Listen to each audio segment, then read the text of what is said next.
Friends இன்றைக்கி நம்ம வந்து பூசணிக்காய் அல்வா செய்ய போகிறோம். பூசணிக்காய் வந்து ஒரு 1/2 கிலோவுக்கு மேலே எடுத்து வச்சுருக்கேன். ஜீனி ஒரு 250 கிராம், நெய் ஒரு 150 கிராம், கொஞ்சம் கலர் பவுடர், முந்திரி, பாதாம், ஏலக்காய் இதெல்லாம் எடுத்து வச்சுருக்கேன். நம்ம வந்து க்ளீன் பண்ணி எடுத்துக்கலாம். பாருங்க பூசணிக்காயை. நம்மளோட பூசணிக்காவை நல்லா தண்ணி வடிகட்டி எடுத்துக்கிட்டாச்சு. நம்ம முந்திரி பாதாம் கொஞ்சம் சவந்துருச்சு. இதை நம்ம வந்து ஒரு பாத்திரத்துக்கு மாற்றிக்கலாம். இதே நெய்யில் நம்ம பூசணிக்காவை வதக்கி எடுத்துக்கலாம்.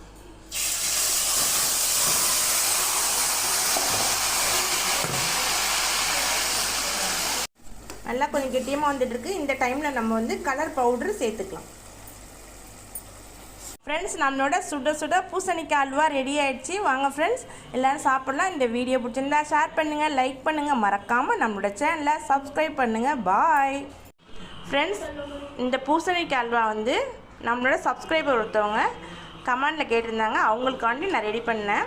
வேறு யாரும் எதுவும் செய்யணும்னு நினச்சிங்கன்னா கமெண்டில் எனக்கு சொல்லுங்கள், நான் ட்ரை பண்ணுறேன்.